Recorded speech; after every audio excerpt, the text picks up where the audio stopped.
आदाब नाज़रीन, आप सभी का खैर मकदम है रेख्ता एकेडमी पर।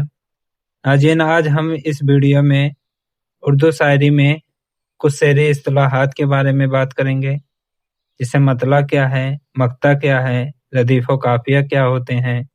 तो चलते हैं हम अपने टॉपिक की तरफ बिना किसी ताखीर के। रदीफ व काफिया। रदीफ और काफिया दरअसल शेरी इस्तिलाहात के अज्जा हैं। अज्जा हैं यानी पार्ट हैं। शेरी इस्तिलाहात के क्या हैं? पार्ट हैं। इनके बगैर सिन्फ़े नज्म का तसव्वुर भी नहीं किया जा सकता। जिस तरह शायरी में बहूर और जमीन, बहूर यानी बहर की जमा है, बहूर और जमीन खास अहमियत की हामिल है, बिल्कुल इसी तरह रदीफ और काफिया असनाफ़े नज्म के लिए रीढ़ की हड्डी की तरह हैं। इनके बगैर नज्म नहीं लगती और इनके बगैर असनाफ़े नज्म में तरन्नुम भी पैदा नहीं होता। तरन्नुम में पैदा नहीं होता यानी इनमें गुन्नाइयत की सिफत नहीं पैदा होती, जो गुनगुनाने की सिफत है वो पैदा नहीं होती। इसके बाद है काफिया, वो अल्फाज जो वजन और सूरत के लिहाज से हम आहंग हों, काफिया कहलाते हैं। हम आहंग हो यानी हम आवाज अल्फाज हों, एक जैसे आवाज वाले, जैसे खाना, पाना, आना, जाना होते हैं ना, एक जैसे आवाज वाले अल्फाज। ये इसी तरह काफिया अरबी जबान का लफ्ज है। इसकी जमा कवाफी होती है। इसकी जमा क्या होती है? कवाफी होती है। काफिया का लफ्ज कुफू से निकला है। कुफू के माने पैरवी करने के या पीछे आने वाले के हैं।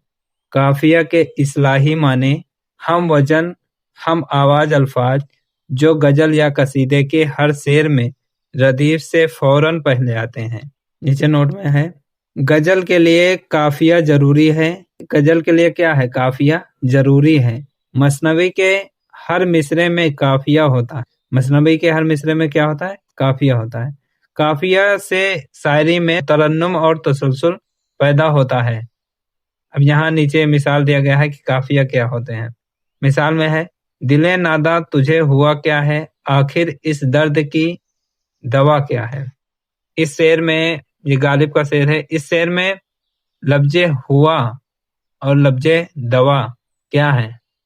हम आवाज अल्फाज हैं, कवाफी कहें। क्या है? कवाफी। नेक्स्ट है, हस्ती अपनी हवाब की सी है, ये नुमाइश शराब की सी है। इसमें हवाब और लफ्जे शराब कवाफी हैं। दिल में इस शौक के जो राह ना की, हमने भी जां दी पर आह न की।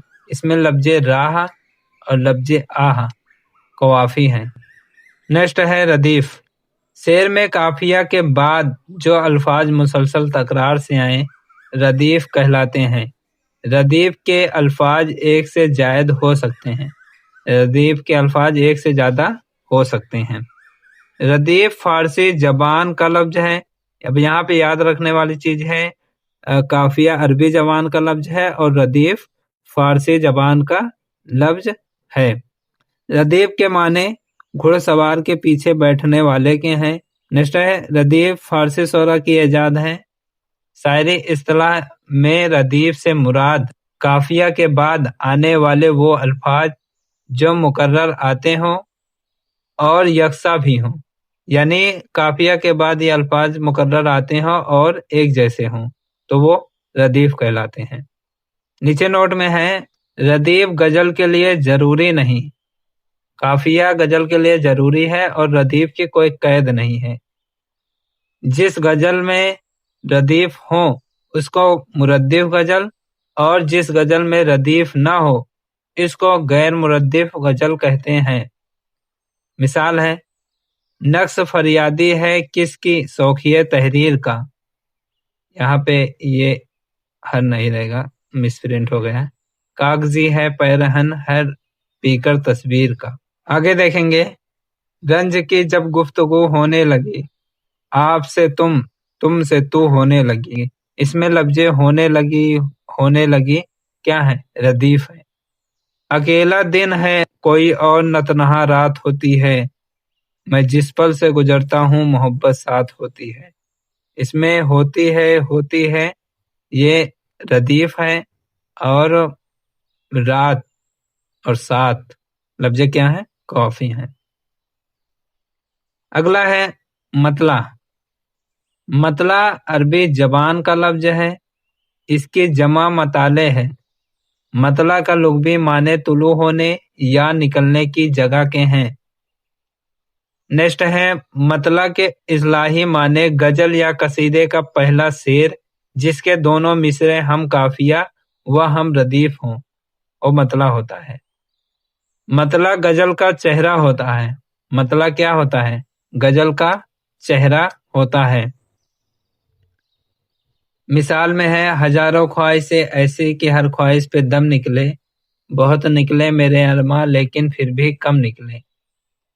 اب اس میں دم اور کم لفظ قوافی ہیں، نکلے نکلے ردیف ہے، اور یہ غزل کا پہلا شعر ہے اور اس میں ردیف اور قافیہ کا استعمال بھی کیا گیا ہے، اس لیے یہ مطلع ہوگا۔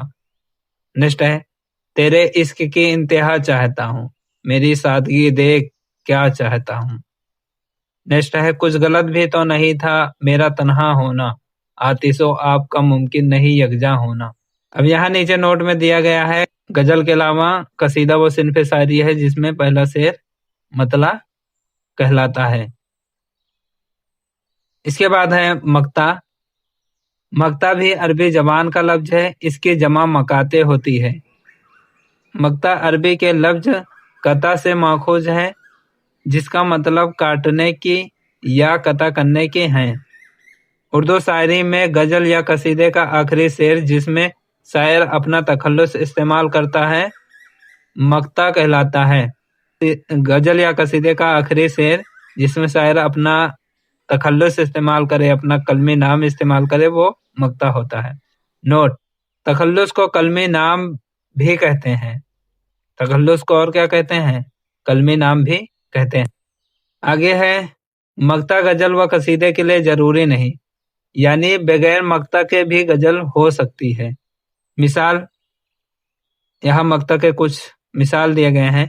نہیں کھیل اے داغ یاروں سے کہہ دو کہ آتی ہے اردو زبان آتے آتے، میں نے مانا کچھ نہیں غالب مبتہات آئے تو برا کیا ہے۔ اب ان دونوں شعر میں یہ غزل کا آخری شعر بھی ہے اور اس میں شاعر اپنا نام بھی، اپنا تخلص بھی استعمال کیا ہے، تو یہ مقطع کہلائے گا۔ آگے دیکھتے ہیں۔ اب اس کے شہر میں ٹھہریں کہ کوچ کر جائیں، فراج آؤ ستارے سفر کے دیکھتے ہیں۔